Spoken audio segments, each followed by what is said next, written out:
Hi, Valerie. How are you today? I'm doing well. How are you? Good, thank you. Do I have your permission to record this call? Absolutely. All right, excellent. So, currently, you're working in the Keller Williams office. I am. Tell me about your role there. I am the real estate assistant for the team, and so I work through basically the entire process of the transaction, from drafting up the pre-listing presentation. Sometimes I attend the listing presentations live to take notes so the agent doesn't have to worry about that. And then from that, I go through handling the entire file, making sure everything's signed, making sure we're up to compliance on everything. If it's a listing, I also create all of the brochures, all the marketing materials, all the social media marketing for it. I also contact all the vendors for staging and inspections. So very involved throughout the whole process. My lead agent works very closely with our clients. I don't have as much communication with them, but I pretty much run all the systems on the back end to ensure that we're on pace for our closing or at least the sale date that they have decided that they want. So that's pretty much my role there. Okay, excellent. Now, are there other agents in the office, or is it just the one broker that you work for? It's just the one team. So it's a team. Keller Williams, I'm not sure if you're aware, they're very fond of teams. And so I don't work for Keller Williams for the company itself, but I work within the umbrella of the real estate team that I'm a part of, which is one of the top producing ones in the office. So very proud of that. Yeah. Perfect. How many agents are on that team? Just the two of us. Oh, perfect. Okay, yeah, good. Yeah. How many transactions do you think you assist with over the course of a month? It really varies per month. As you know, real estate is up and down throughout the year, but we've done as much as 8 in 1 month and as few as none. So I can pretty much handle everything. The one thing that I've learned is to be really consistent with the work. Just because we don't have anything for sale or pending at the moment doesn't mean that we don't have work to do, because if we don't have anything, that means next month we really need some business. So we're always really working towards something, either to manage the transactions we have or to do what we need to do to generate more leads for the future. And I'm a really big part of that process, even though I'm on the back end of things. What do you do for the lead generation? So that's that kind of cuts into my big accomplishments, but part of it has to do that the agent really works on the person. They meet open houses or they meet on the street, but those are more of a lead generation. We actually want to convert them into actual clients, and it requires some marketing. And so what I decided to do was to create automated email campaigns through MailChimp. And, from scratch, because my boss didn't know what MailChimp was. So it's really exciting to be able to take control of that process and try to really showcase what the team has to offer, how we can help them without being overly pushy, and really opens the door and kind of stays in the lead's face a little bit to make sure that we're here, we're ready to help. And we got some really positive feedback from that, and we've been able to convert those leads into actual clients. Excellent. Good. Yeah. Tell me about the social media marketing that you do. Okay, so we've tried Instagram, not all the way there yet with that. It's a little bit newer. We've also the main thing is Facebook. So we create Facebook events for neighborhood events. Not very big in San Francisco, I think, maybe, but very big here because of the way the peninsula is laid out. A lot of flat land, a lot of neighbors can swing by. So we send out letters, but we also boost events on Facebook. So we'll create an event, put pictures, let them know what we're going to be doing. We're offering drinks, or we're offering dinner or something like that, and then we'll boost it on there, invite everyone in the area. If it's Redwood City or San Mateo, we'll really target those key areas. We target the ages of the people. We'll say 30 to 65 or 25 to 50, depending on the neighborhood. And we'll really push it that way. And we've gotten some really good feedback on that. I also send it on my personal page in case I have any friends that may want to come check it out, or they have parents who might want to sell. Just even if we don't get it sold through that process, it really helps puts us out there and ensure that everyone knows that we're constantly doing business. And that's been a really big help for us. Absolutely. Yeah. Perfect. So when your boss has a new listing, walk me through what you do, and especially what systems you use to create brochures for that property. Oh, for sure. So we use a system called Michael Lewis Marketing Suite. I'm not sure if you're familiar.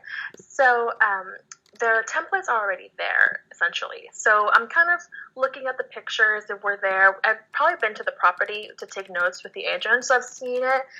We work together to create the verbiage for the flyer. But this really happens after we sign the listing and after we've gotten the photographer out there, because we want to really use the pictures to tell a story of what the home is like. And using those pictures and using the verbiage that we come up with together, I'm able to create a pretty good-looking brochure. So I've used Canvas as well, which is a very good free way of creating brochures, a little more hip. But Michaels Lewis Marketing Suite, you can also have them printed out professionally. So that's the benefit there. Whereas Canva, you kind of have to do your own printing. But there's ways to go around it. Awesome. Good. And also we incorporate what the client wants. So some clients really want a whole booklet, 4 pages, and some clients are a little bit more conservative and they don't really care, or they want something small. So we really try to fit their needs and put our marketing dollars where it will best suit their needs and the demographic. Okay, perfect. Why are you looking to leave your current position? Oh my gosh.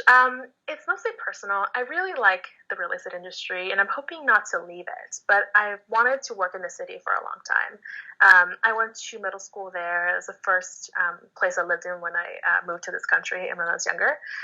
So I love the city. All my acquaintances are there. I have dance classes in San Francisco. I'm a big dancer.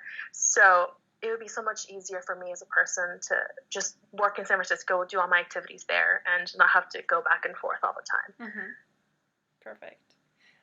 What do you feel you have accomplished from your time with this particular Keller Williams team? So the biggest thing for me was when I first got there, there were about 22 million in sales, and we really sat down and came up with a business plan. And this was the first one I've really done with the real estate industry, because it's different, because you have to calculate so many unknowns. And it really made me realize that even though I'm not out there selling, I play a really big role in the industry, and I really play a big role in the team and how well we're doing. And we were able to reach a goal of 30 million this year that we wanted, which was huge for us, because that's a lot. Yeah. It's a big deal in our office, and we capped early on. Keller Williams is known for capping agents, so they don't pay after a certain amount of deals. And so our agent capped early on, which is more money in our pocket, and we worked really hard to reach that goal. It was not easy, but we got there, and that was really exciting for us. Yeah, definitely. Excellent. How did you get your start in real estate in the first place? Okay, so I was working for a software startup company, and I was in accounting, which is what I've always done. I did the books for my parents. My parents are business owners, and when I was younger going to school, I actually did their books on the side to earn some income. So I got really good at doing that, and so I thought naturally I would just go into that position. So I did accounting for an educational software startup here in San Mateo, but then I realized that it was just me by myself, and I needed more interaction than that. I needed to feel like I was playing a role in something bigger than I was.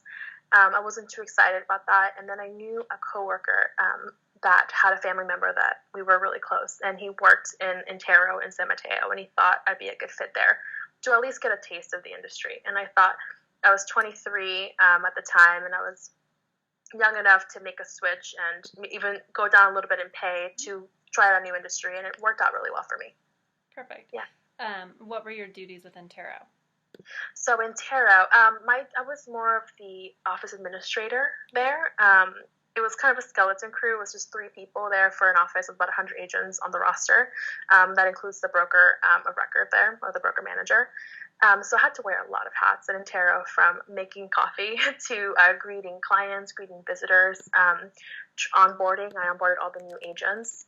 And the brand new agents, I had to teach them how to use the MLS, how to use a car, where the contracts were, and so a lot. And then I also had to help them with their pre-listing packets, their marketing things, not too much in detail, but more of a general end.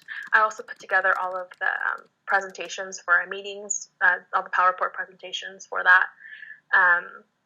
And I also process commission checks and handle a lot of really delicate information. So I had to learn that, keep a really close eye on very delicate information, which comes in handy when you're in real estate because you're using your clients' delicate information. So I was able to transfer that into the role as well.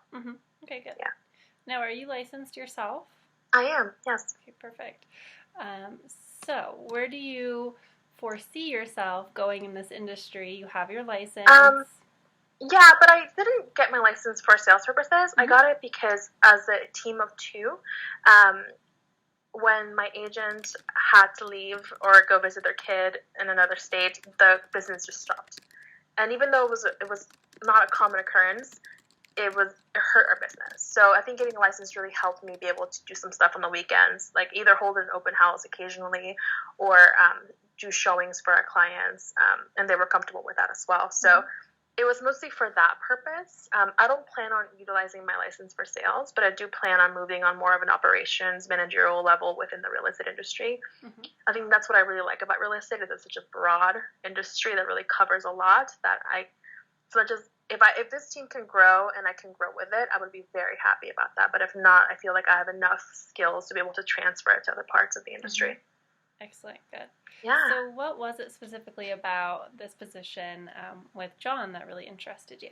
So I've actually liked Paragon for a long time. I've looked at different offices. There's Zephyr. I think Compass is the new office in San Francisco. Paragon is the same. Climb just got bought out. So out of all of them that I looked at, I really liked the company that he was working for. And then I also did my research on him and looked at his Yelp reviews, and he looks like a very, very professional real estate agent, mm-hmm. which I admire, and his reviews were excellent. It looks like his clients were very thankful for him. I think he's a little more forward-thinking. I saw his YouTube videos, so I feel like that's not something that most agents do. So I was really excited that I could work for someone that's more innovative and really up there and available to do things that are new to drive business. Mm-hmm. So I really like that. Perfect. Speaking of innovation, yeah. Tell me about a time in any of your positions when you tried to implement a new system in the office to streamline things or to make things run more smoothly. It would say database. So when I first started, even though the agent I was working for was doing about 20 to 25 million in business, she didn't have a database. It was all in her Outlook emails. So I had to kind of force her to implement a database, and that was the top producer that we're using at the moment. I think once you do really well in one, you can kind of transfer that to all of them. So I'm comfortable with most databases, but implementing that one was very difficult. We had to take all of her contacts from one place and scatter in other places, all the business cards, put them into one place, and really being accountable with each other, that all of the conversations, all of our meetings were recorded there, not only for legal purposes, but just going back and being able to, like, oh, we did have this conversation, or they did want this. So we use that and Real Scout for our buyers as well. So those are the two databases. Implementing that has been very helpful for us. Mm-hmm. For referrals, for client maintenances, and to be able to create follow-up systems so that 30 days, 90 days from now, we're reaching out to them, seeing how they're doing. So a year from now, we're sending them a gift for their anniversary on their home if they're buyers. Mm-hmm. So it's really helped us create more long-term clients than just the one and the next. Mm-hmm. Yeah. Good. Describe to me somebody that you would consider maybe a mentor that you've had or a favorite boss that you've had. My favorite boss was my first boss at the startup company. Her name was Lenore. She was very good at her job. She was the operations manager, so kind of the mom of the office. She did operations, accounts payable, HR, and I really learned from her that to be successful, you have to be able to adjust and to be able open to complete a bunch of different tasks even though they're outside of what you think is your job. And I've really taken that with me, and I think that's what's really helped me through all these different small teams. Mm-hmm. Is that I've realized that even though what I'm doing right now may not be on my job description, that's not the point. The point is that you've signed on to be part of this team and you have to do whatever it takes to make sure that it succeeds. Mm-hmm. As long as we're on the same page on that, I feel like that will make a really successful team. Good. So she's taught me that. She was also very holistic, which is very important to me, and very health conscious. So I really appreciated that. Just a very good mentor, and I've kept in contact with her through the years. So excellent. Yeah. How do you measure your own success in any certain position? Results. I'm a big fan of results. I feel like that's kind of what And that might have to do with my accounting background because I'm very bottom line oriented, where the numbers speak to me. So even though our last year we were able to do 30 million transactions, that has nothing to do with the monetary value of that. It really has to do that we measured it. So yes, we helped a lot of families. That to me was the best part. But how do you measure that? Because you can help one family and that's a success. But if you put a number on it, that makes it more doable in my eyes. So I measure success by results, by setting a goal, being able to accomplish it, something that you can really look at and see if you accomplish it or not. And that's something that you can just talk about freely. So, Okay, good. What systems do you have in place for yourself to stay really organized? I use Asana for myself and for business. I have also introduced that to the team. It's not yet there. I'm pretty much on my own there. But Asana has been really helpful for me because you can break down projects, and I break them down by either clients or home that we're selling. So a buyer or seller, and we kind of put our to-dos there for that client. And I also have a project that's just for me to be able to keep my personal projects, my goals there, and making sure I'm in the right track of my personal life as well. So I use that. I use Google Calendars religiously because I also put in my dates for sports in there that I want to watch. So calendars save my life, and Asana saves my to-do list. So, yeah. Good. What are you most proud of professionally so far? I think what I mentioned earlier about being able to hit our goal. I wasn't sure how we were going to do it because that was my first time really working with a top producing team. So going from working little bit by little with a bunch of agents to working with just one and being able to be accountable to each other. That was a really important thing to me, that we set a goal and we didn't back out from it. We didn't have too much doubt. We just kind of focused on the next thing. And if we didn't have a sale in 1 month, we worked really hard for the next. So just moving forward toward the goal, that was just the sense of accomplishment that I got from that, being able to be a part of that was really exciting for me. Excellent. Is there anything that is not on your resume that you would like us to know? I think the main thing is that I was born and raised in Peru, so I'm not from this country. I moved here when I was about 10 years old, and I didn't know anything about the language. My mom married an American in Peru. She worked for the embassy, so we moved here, and they asked me if I wanted to stay in the same grade because my math levels were very advanced, or to skip a grade and just see how I would do. And obviously I chose the latter. So I've been kind of playing catch up my whole life. I've been to 12 schools. I've been able to adjust a lot. And so I feel like I'm really made for a role like this, where you're constantly having to adjust to a new client or a new situation and be gracious about it and just deal with the stress in a very professional manner. So that's hard to explain on a resume, but I think that's something that I really have a lot of pride in, being able to just not stress out and just be a problem solver in that way. Absolutely. Thank you for sharing that. Of course. All right, Valerie, before we wrap up, I just want to give you the chance to summarize your skills and experience and tell me why you think you're the perfect candidate for this position. Okay. Oh my gosh. I think my experience alone makes me a very solid candidate for the position. I have done a lot of marketing, a lot of transaction coordinating. I have a lot of contract experience. So I can pretty much do anything from drafting up a listing agreement to picking out the perfect closing gift for a client. A very broad experience in real estate. I'm also licensed, so I can pick up the slack wherever the agent needs me to. And that's just on paper. Now, emotionally, I love the industry. I love real estate. I love what we're doing. Making our clients happy is a very big deal to me. Being able to provide a high level of customer service while focusing on growth is equally important to me.